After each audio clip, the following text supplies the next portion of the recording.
We're approaching Lakeside Caravan Park, coming along the A57 from the Sheffield direction, which is over here. That's the Lincoln direction there, that's the Gainsborough Road over there. So we're going to come along here, turn right and right again down Drinsey Nut Lane. So we'll set off down there and show you what it's like. We're coming up on the traffic lights now. You can see they're indicated and you can see the junction. Left is the basically towards the Gainsborough direction, but we'll be going right in the Lincoln, Burton, Saxelby, Broadholme direction. So you approach these lights, come up to them, indicate right.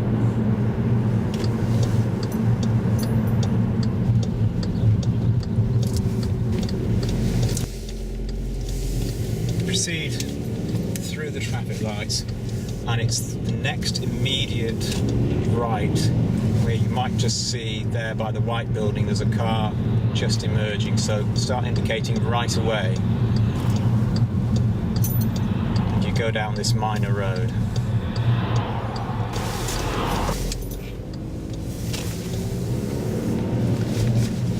And you'll see in a minute, although it is give or take single track in a second, you'll see that there are plenty of places where people can pull over to get out of your way. As you can see straight down there, there's things that are almost like lay-bys, but the verge is very firm, particularly on the right hand side here, so if anything's coming along the other way, you've got good visibility ahead. If it was particularly wet and muddy day, you could put a pair of wheels on the left hand side, they could do so over there. It's not a problem, and of all the approaches, this is the one that the site owners and I as a caravaner would recommend as the best way in. You've come about a mile, probably a bit less, and while there are some turns into farms and sort of units, this is the first actual road you come across, and as you can see it's a T-junction. So basically you just proceed along that road and you come to a T-junction. We'll just come to the top here, and you'll see in a minute when I come to a pause on the give way, the traffic signs. To the left it will say Saxelby and Lincoln, and to the right, which is the direction we're going in, Thorney, South Clifton. So we go right here.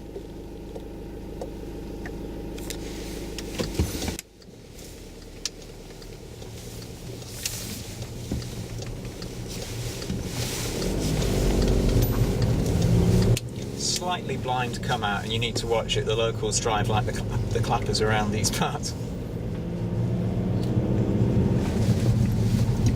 Just come along a little distance, slow right down. There's a house being built on the right here, but by the time you come it may be completed, so just look for the red brick building, and then you can just see, we're just coming up on it, you'll quickly come across this sign saying Lakeside Touring Caravan Park. It's slightly washed out, but it's there, and there's various sort of camping and caravan club logos there as well. So what you do is you then proceed right where it says strictly no commercial vehicles, and you turn into the site. You might have seen in some other reviews there's a lot of mention of these gates. Some reviews call them white gates. Well, you can see they're not white, and they're not particularly off-putting. It's quite easy to pull your rig and your van up to the gates, and although it looks locked, it isn't. And what you need to do is to open the gates, which as long as you're before 10 PM you can do, and proceed through them.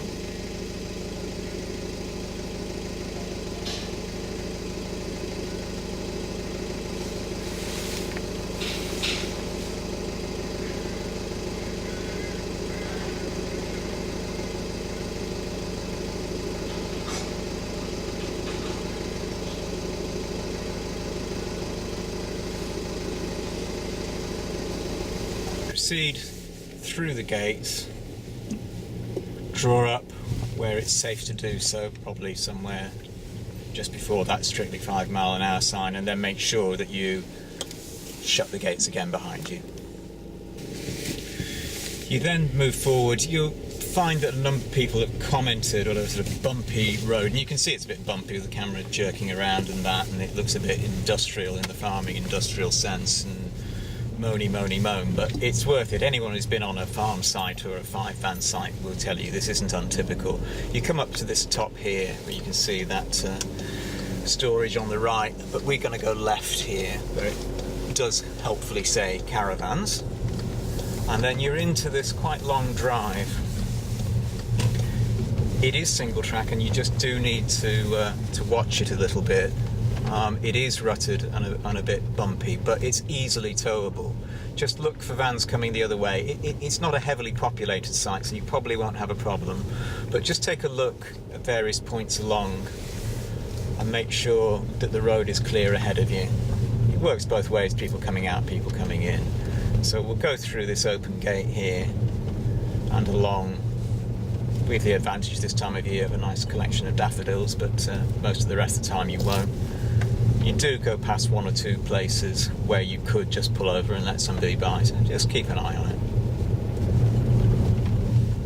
Then, as you reach, at this time of year, the daffodils, you'll see the first of the lakes over on the right, and you begin to get an idea of what this site is about.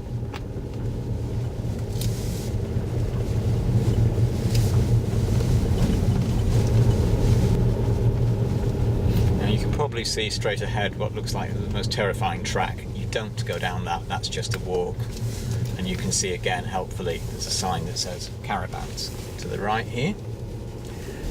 Just on the left beyond that grey van to the first pitching area, and you can see just beyond the van there is a left-hand turn taking you into that pitching area. On the right, the wooden building is the new reception area. It's not complete at the moment, but by the time you visit the site it should be done.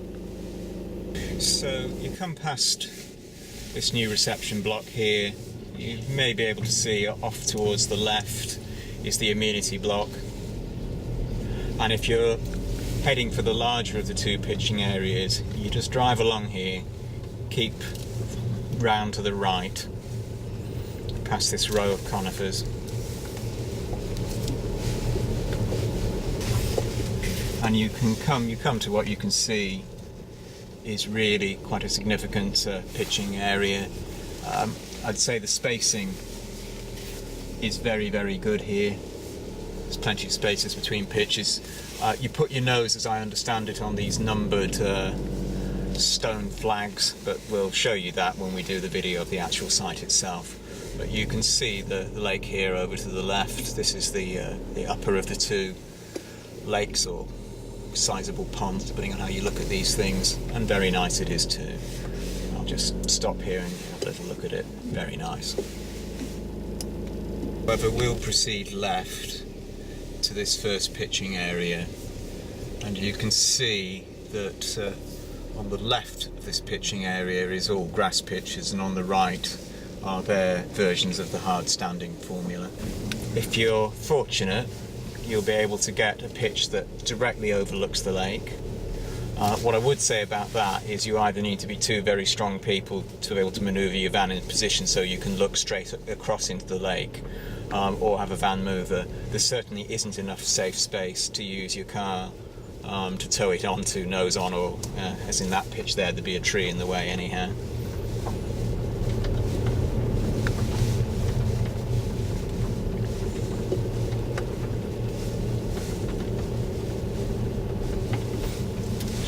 Alongside here and turn in, and there we are.